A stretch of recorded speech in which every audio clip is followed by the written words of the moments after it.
बातचीत हुआ उनसे आपकी? नहीं, ऐसा विशेष नहीं। आप झारखंड की विधायक हैं और मिली तो भाई झारखंड से बाहर हैं तो अपनत्व का भाव है, मिले उनसे, ऐसा बात नहीं है। लेकिन वो उनका भी निमंत्रण था, वो तो वहाँ जाने के बाद पता चला कि उनको भी निमंत्रण है। एक पीछे सवाल है हाँ। कि हार गए आप, ठीक है, फिर भी जाते जाते बहुत बड़ा संदेश दिए, लेकिन आपने समीक्षा किया। हाँ। कारण आपको क्या लगा?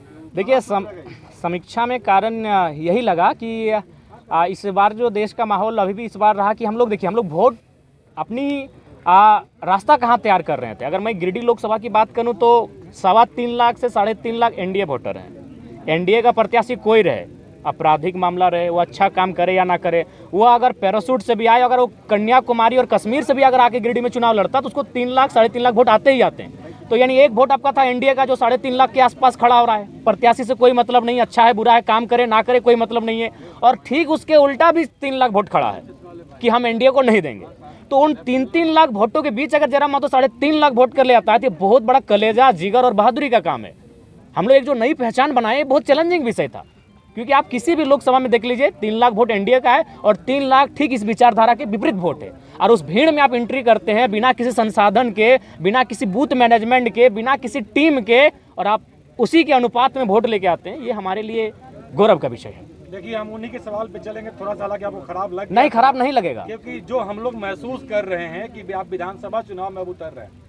अब बात है शहरी क्षेत्र का, ठीक है, ग्रामीण क्षेत्रों में आपकी पकड़ है, लेकिन शहरी क्षेत्र जो है, जो बाहरी भीतरी का एक धब्बा आप पे लग गया है, इसको कैसे आप धोएंगे? देखिए, एक बात हम स्पष्ट कह रहे हैं, ये लड़ाई बाहरी भीतरी की कब रही। हमने ये कहा कि जिस प्रकार, अच्छी बात बताइए, आज भारतीय जनता पार्टी जिसकी आप बात करते हैं, उड़ीसा में उन्होंने किस आधार पर चुनाव जीता, क्या किसी को आइडिया है? क्योंकि लोकसभा का चुनाव था, इसीलिए उड़ीसा का मैसेज किसी तक नहीं आया। भारतीय जनता पार्टी ने किस बेस पे उड़ीसा का चुनाव जीता? अभी कहाँ 5 बार के सीएम पटनायक जी 5 बार के काबिल सीएम को पटकनी दिया, क्या आधार था? पांडियन, बीके पांडियन, जो कह सकते हैं कि चूंकि ये तो विवाहित शायद नहीं है माननीय मुख्यमंत्री, मुझे उतनी जानकारी नहीं, उनका बच्चा शायद नहीं है, तो उनको अडॉप्ट कर रहे थे एज ए सीएम। पांडियन कौन है? साउथ के हैं। बीजेपी उड़ीसा में क्या नारा देती है कि साउथ इंडियन उड़ीसा में नहीं चलेंगे। तो हम भी वही चाहते हैं कि कोई भी पूरे भारत के लोग यहाँ आए, अपना व्यवसाय करें, रहें, खाएं, लेकिन नेतृत्व झारखंड के मूलवासी करेंगे। यही बीजेपी का नारा है। पब्लिक जनता को लेके आप क्या? जनता को हम स्पष्ट कहेंगे, बिल्कुल आप ये जो भाव उत्पन्न हो रहा है, चूंकि हमारे भी लोकसभा में ये आया था कि जयराम जीतेगा तो आपको बस में बैठ के घर जाना होगा, बिल्कुल ये गलत बातें हैं। आप जहां रहते हैं, वहां आप जिस नौकरी को करते हैं, आप जहां लीगली तरीके से रहते हैं, स्वागत है आपका। हमारे लोग भी लगभग 16 से 18 लाख लोग प्रदेशों में रहते हैं, ऐसा नहीं है ये केवल भ्रम है। लेकिन हाँ, नेतृत्व का अवसर इस राज्य के लोगों को मिले, ये सबको स्वीकारना होगा।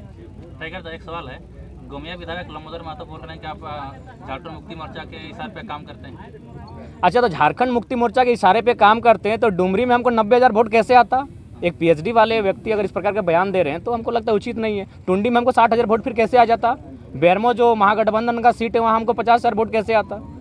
उपचुनाव में सीट नहीं, हमने स्पष्ट कहा है कि हमारा पहला चुनाव किसी की मौत पे नहीं लड़ेंगे। वहाँ स्वर्गीय जगन्नाथ महतो की मृत्यु हुई थी और हम लोग पहला चुनाव शुरुआत किसी की मौत से करें, ये हमारा, चूंकि हम लोग सिद्धांतिक पॉलिटिक्स करेंगे, चुनाव हार जीत से ऊपर। अगर हम लोग को केवल चुनाव ही फोकस होता तो मैं आपको बताना चाहूँगा, एक पार्टी ने तो हमको यहाँ तक कहा था कि अगर आप नहीं लड़ेगा तो देवेंद्र जी को मना दीजिए, आप एक लड़का हमको दे दीजिए चुनाव लड़ने के लिए, हम लोग को प्रत्याशी नहीं मिल रहा है। तो अगर हम लोग को सांसद बनना होता तो आज जयराम महतो के साथ आप नहीं बैठे होते, आज सांसद जयराम महतो के साथ आप बैठे होते, क्योंकि मुझे भी आइडिया है कि किस सीट को कौन निकाल सकता है। दोनों दलों ने हमें सीधा ऑफर दिया था, एकदम सीधा, दिल्ली से डायरेक्ट टेलीफोन था, एक से हमारा 18 मिनट टॉक हुआ था, एक से 4 मिनट 45 सेकंड टॉक हुआ था कि आप लड़िए हमारी।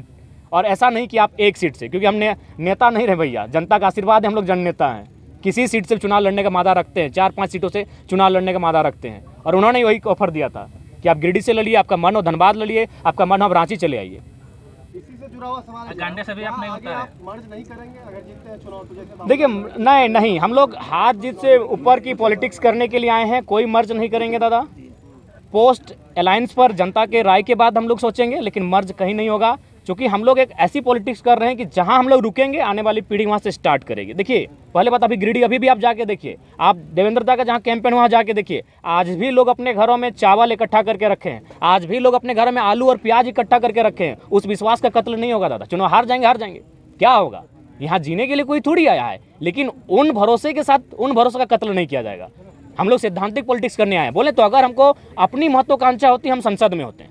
आज हम संसद में होते हैं। जब 3.5 लाख वोट हम अकेले ला सकते हैं, अपने दम पर ला सकते हैं, तो दोनों पार्टियां हमें टिकट कर रही थी। आराम से एनडीए और यूपीए को चयन करते किसी सीट से और निकल जाते, संसद भवन में कमरा भी मिल जाता और झारखंड की समस्याओं को उस पार्टी से रख देते। लेकिन उस भरोसे का क्या होगा जो 85 साल की बूढ़ी महिलाएं आज खाना नहीं खा पा रही हैं। हम कई बार उनसे मिलने गए कि अभी चुनाव बहुत है, हम लोग अभी 29 साल के आगे भी चुनाव लड़ेंगे। रो रही हैं, 5-6 साल की बच्चियां रो रही हैं कि नहीं कैसे हार गए टाइगर। तो उस भरोसे को हम लोग कहीं ना कहीं दरकिनार नहीं कर सकते हैं।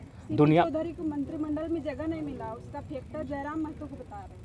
देखिए उसका फैक्टर वो स्वयं है, इसलिए स्वयं है कि उन्होंने कभी नहीं कहा कि हम लोग उनका मुद्दा क्या होगा। उन्होंने एक ही चीज़ कहा कि जयराम से ऊपर है राम। और स्वाभाविक है, हम लोग इंसान हैं, राम जी हमसे ऊपर हैं।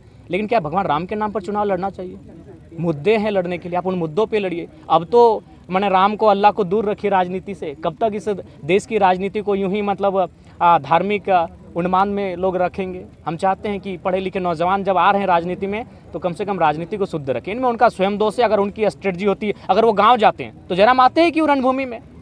अगर आज माननीय सांसद महोदय गांव जाते हैं, लोगों के बीच बैठते हैं, तो जयराम महतो क्यों आते हैं? एक 29 साल का लड़का जिसका अभी तक आज 1 साल हम लोग का पूरा हो रहा है पार्टी का मैंने निर्माण किया हुआ, 1 साल में यहाँ तक कैसे आता मैडम बताइए?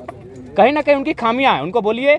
और साथ ही साथ सबको संदेश देंगे कि आपका जो पॉलिटिक्स करने का तरीका है उसको भी बदलिए। आप जनता से कटे हैं, आप में और जनता में अंतर है। आपका महल 18वें तल्ला पर है और जनता आज झुग्गी झोपड़ी में रहती है।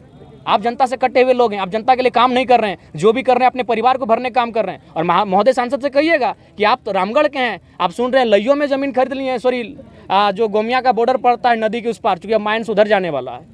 वाह भैया वाह, जनता से कटिएगा और बोलिएगा 2 समय दीजिएगा, ये नहीं चलेगा। दिल्ली के पूर्व विधायक पर क्या कहिएगा? उनका धन्यवाद करेंगे, उन्होंने खुलकर सहयोग किया है, समर्थन किया है। और नो डाउट वे भी झारखंड के एक लड़ाकू नेता रहे हैं, उनका धन्यवाद देंगे। और टेलीफोनिक भी धन्यवाद दे चुके हैं और आपके पूरे तमाम चैनल के माध्यम से उनका धन्यवाद देंगे। लेकिन ये हवा चल रहा है सोशल मीडिया में कि अमित महतो ये भी टिकट मांग रहे हैं। नहीं ठीक है, अगर वे आएंगे तो स्वागत है, आए आने दीजिए, स्वागत है। अच्छे व्यक्ति हैं भाई, लड़े हैं। और हाँ, आप कुछ पूछ रहे हैं? अमित महतो गिरिडीह में जाके खुलेआम सपोर्ट करते हैं, रांची में क्यों सपोर्ट नहीं करते? नहीं, उस समय शायद वो क्षेत्र में नहीं थे, मेरे भी वहाँ नहीं आए, वो सिर्फ सोशल मीडिया में ही किए थे। जो हाँ, आपका क्या सवाल था? इरफान अंसारी का एक वीडियो देखा, उसमें बोल रहे थे कि ये उम्मीद नहीं था कि 3.5 लाख वोट लेकर आएंगे जयराम महतो। हम राहुल गांधी जी से बात करेंगे और उनको कांग्रेस में लेकर आएंगे। और तमाम तरह की बातें जो आपको लेकर कहते हैं, इस पर क्या कहना चाहिएगा? देखिए, हमको तो डाउट है कि उनका राहुल गांधी से बात होता भी है कि नहीं। तो सबसे पहले देखिए, ठीक है, सुनने में आ रहा है कि इरफान दा मंत्रिमंडल संभालने जा रहे हैं, तो पहले उनको बधाई देते हैं और उनको कहेंगे कि थोड़ा सा अब ये जो कॉमेडी वाला बात करते हैं ना, देखिए इरफान दा नो डाउट उनको लोग इसीलिए फॉलो करके रखे हैं कि दिन भर का तनाव को मुक्त करें उनको सुन के। तो उनको बोलेंगे थोड़ा आप सीरियस पर्सन बनिए। अगर आप मंत्रिमंडल में जाने वाले हैं आलम के स्थान पर, तो आपका विषय क्या होगा? अगर आपको नहीं मालूम है तो मैं आपको विषय देता हूँ। आपका सबसे पहला विषय होगा कि जामताड़ा को साइबर क्राइम के धब्बे से मुक्त कराइए, सबसे बड़ा विषय आपका होगा। आपका दूसरा विषय होगा कि जामताड़ा की स्थिति देखिएगा, जामताड़ा के 95% जो पेशेंट होते हैं वो धनबाद आते हैं इलाज करने के लिए, और आप बतौलेबाजी करते हैं। आप रणधीर सिंह के साथ बतौलेबाजी करते हैं, तो कभी भानु प्रताप शाही से, तो कभी निशिकांत दुबे से। ठीक है, कटाक्ष कीजिए, लेकिन जो जेन्युइन समस्या है, जो गंभीर समस्या, उन पर बात कीजिए, उन पर काम कीजिए, उन पर रोड मैप तैयार कीजिए। तो उनको हमारा ये संदेश रहेगा। अरे ठीक है, पहले आपका उनका सीट संकट में है, वो हमारे साथ आए। जयराम दा, इरफान दा तो यहाँ तक, इरफान अंसारी जी तो यहाँ तक बोल दिए कि आपकी दूसरी शादी हो गई है कहीं पे चुपके से। देखिए, आप बोले थे मेरे वीडियो में, इसलिए मैंने आपसे पूछ दिया। नहीं, ऐसा है, ये सब निराधार बातें हैं। शादी करके आपको लगता है कि कोई मतलब छुप के रह सकता है? ये आसान बात नहीं है। ऊपर से हम लोग को 1 साल पॉलिटिक्स हुआ है भैया। इससे पहले मेरा पास्ट है, आपको मैं बताना चाहूँगा। एक प्रत्याशी जो संसद के चुनाव में लड़ रहे थे, उनकी एक टीम गई स्पेशल मेरे तुपचाची प्रखंड में, और तुपचाची प्रखंड से लगभग 150 नौजवान जिनकी उम्र थी 25 से 30 साल, उनको इकट्ठा किया, जो मेरे साथ खेलते कूदते थे, और उनसे यही सवाल किया कि यार कोई अफेयर का मैटर बताओ ना। तो उन लोगों ने एक ही चीज़ कहा कि उस लड़के को हम लोग बचपन से जानते हैं, उसको 2 ही जगह देखें, एक अपने गाँव से बस में बैठकर कॉलेज जाना, और दूसरा शाम को आके फुटबॉल खेलना, इसके अलावा उसको कहीं नहीं देखें। तो ये चीज़ें भ्रामक हैं, ऐसा कोई विषय नहीं है। और होगा तो छुप के क्यों करना यार, बताइए ना समर भैया। प्रेम, किसी ने प्रेम किया है तभी हम लोग का उत्पत्ति हुआ है। यहाँ जितने लोग बैठे हैं, जितने लोग खड़े हैं, अगर एक नर और नारी के बीच प्रेम हुआ है उनके मध्य, तभी हम लोग का सृजन हुआ है। तो प्रेम से मुकरना क्या, प्रेम से इनकार क्यों करना? प्रेम करने के लिए कोई मिले तो।